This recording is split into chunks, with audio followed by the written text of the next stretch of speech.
À la fin du XVIIIe siècle, l'Europe était un continent en ébullition, marqué par le bouleversement de la Révolution française et la montée de Napoléon Bonaparte.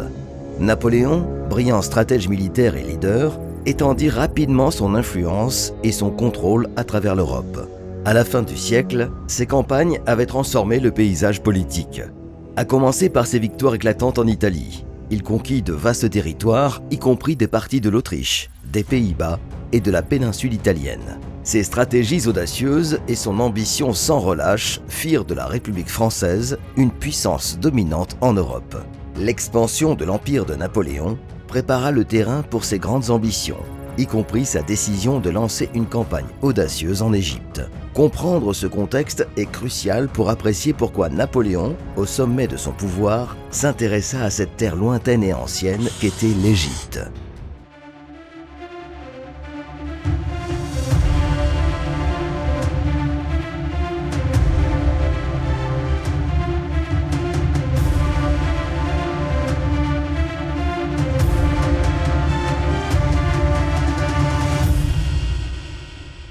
L'un des objectifs stratégiques principaux de Napoléon pour la campagne d'Égypte était de perturber les routes commerciales britanniques vers l'Inde. En capturant l'Égypte, Napoléon visait à affaiblir la puissance économique britannique en coupant son accès commercial vital à l'Inde. Cette manœuvre stratégique était destinée à paralyser l'économie britannique, réduisant ainsi sa capacité à financer des coalitions contre la France. De plus, contrôler l'Égypte fournirait à la France un point d'appui stratégique en Méditerranée orientale. Cela renforcerait non seulement la puissance navale française dans la région, mais servirait aussi de base pour des opérations au Moyen-Orient. En établissant une forte présence en Égypte, Napoléon cherchait à défier la domination britannique sur les mers et à affirmer l'influence française dans une région d'une immense importance géopolitique. En capturant l'Égypte, Napoléon cherchait à transformer la région en bastion français, contrôlant le passage vers l'Est et affirmant sa domination sur la Méditerranée.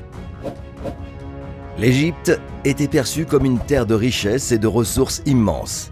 Napoléon pensait qu'en contrôlant l'Égypte, la France pourrait ouvrir de nouvelles opportunités économiques, incluant des routes commerciales lucratives et l'accès à des ressources précieuses. Il voyait l'Égypte comme un atout économique clé qui renforcerait l'économie française et réduirait la dépendance aux ressources européennes. Étendre l'influence française était un objectif clé pour Napoléon. En établissant une forteresse en Égypte, il visait à étendre la puissance française au-delà de l'Europe, jusqu'au Moyen-Orient, une région d'une grande importance stratégique.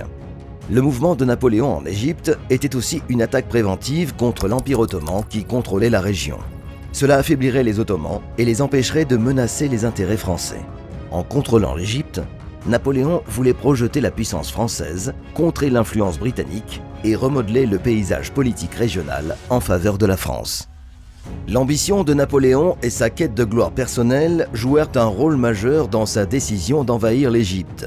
Il voyait cette campagne comme un moyen d'améliorer sa réputation et d'atteindre une grandeur militaire sur la scène internationale. Napoléon était également inspiré par les idéaux des Lumières en matière d'exploration scientifique. Il emmena des savants pour étudier l'ancienne culture égyptienne, visant à enrichir le savoir français et européen.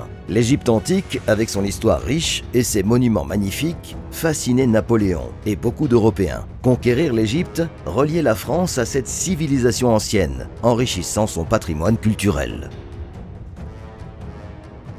L'expédition de Napoléon en Égypte débuta par une planification minutieuse. Il rassembla une flotte et une armée de 35 000 soldats, accompagné de plus de 150 scientifiques, ingénieurs et savants.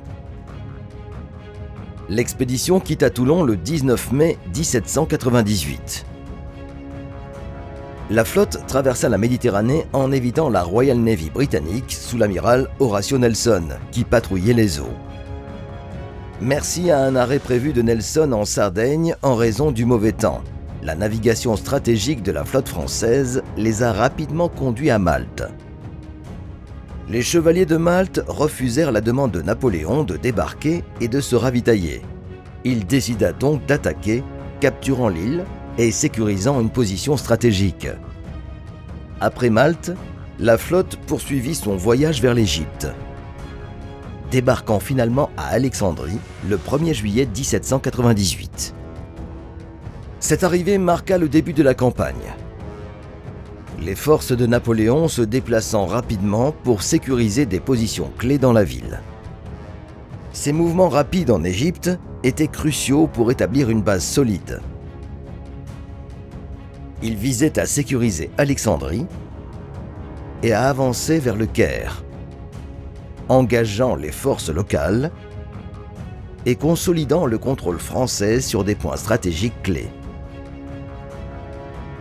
À son arrivée à Alexandrie le 1er juillet 1798, l'objectif principal de Napoléon était de sécuriser la ville et d'établir une base pour les opérations futures. Les forces françaises prirent rapidement le contrôle des positions clés d'Alexandrie, rencontrant une résistance minimale. Cette prise rapide permit à Napoléon de planifier son avance vers le Caire. En marchant à travers le désert, les forces de Napoléon rencontrèrent les Mamelouks, la caste militaire régnante en Égypte, dirigée par Mourad Bey. La bataille décisive des Pyramides du 21 juillet 1798 démontra le génie militaire de Napoléon. En utilisant la tactique du carré divisionnaire, les Français vainquirent les forces mamelouks numériquement supérieures, remportant une victoire cruciale. Cette victoire consolida le contrôle français sur le Caire et démoralisa les Mamelouks, entraînant l'effondrement rapide de leur résistance. L'entrée de Napoléon au Caire fut marquée par des célébrations et des fortifications stratégiques. Cependant, l'occupation française fut rapidement contestée par la victoire britannique à la bataille d'Aboukir, le 1er août 1798. La flotte de l'amiral Horatio Nelson détruisit la flotte française dans la baie d'Aboukir, coupant les lignes d'approvisionnement de Napoléon et piégeant son armée en Égypte.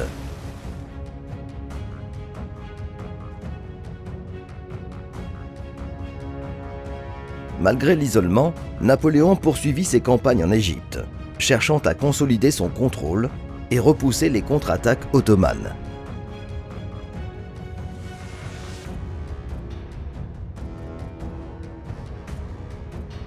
Il marcha vers la ville portuaire de Jaffa, qu'il sécurisa après un siège bref mais brutal, puis avança vers la Syrie. La campagne de Napoléon, marquée par des mouvements rapides et une brillance stratégique, affronta des défis significatifs en raison de l'isolement et des menaces continues de l'Empire ottoman et des forces britanniques.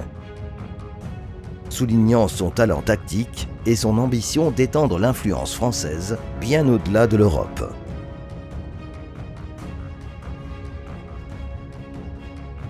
Un aspect unique de la campagne égyptienne de Napoléon fut l'inclusion de la Commission des sciences et des arts, un groupe de 150 scientifiques, ingénieurs et savants.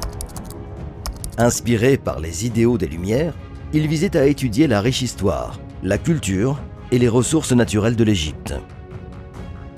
Cette expédition entreprit une exploration complète, cataloguant les monuments anciens, étudiant la flore et la faune et examinant les systèmes d'irrigation du Nil.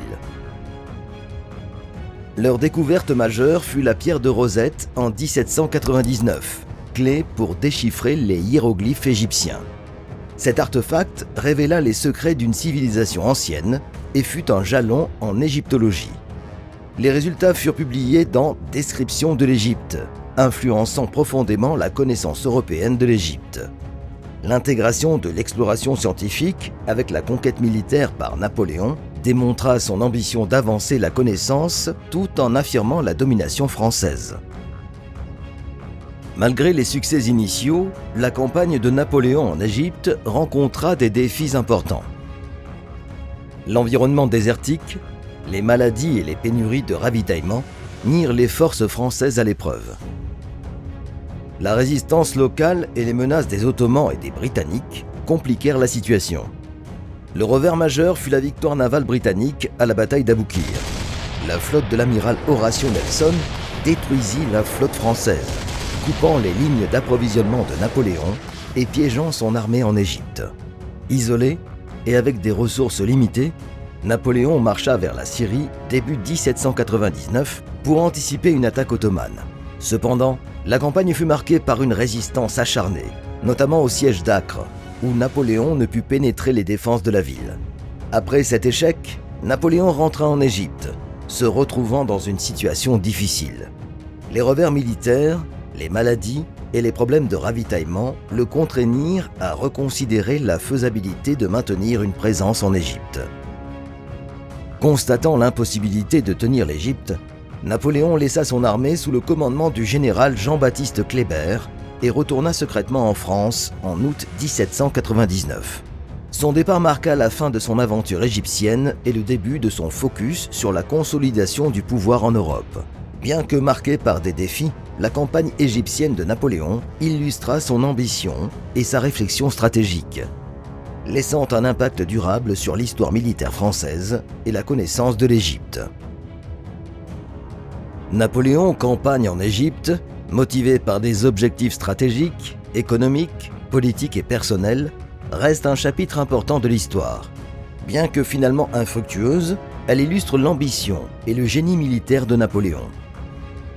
Les contributions scientifiques, dont la découverte de la pierre de Rosette, enrichirent la connaissance de l'Égypte ancienne. Malgré des défis et une retraite, la campagne eut un impact durable sur l'histoire militaire française et le patrimoine culturel européen. Si vous avez apprécié ce voyage à travers l'histoire, veuillez aimer, vous abonner et activer la cloche de notification pour d'autres récits fascinants.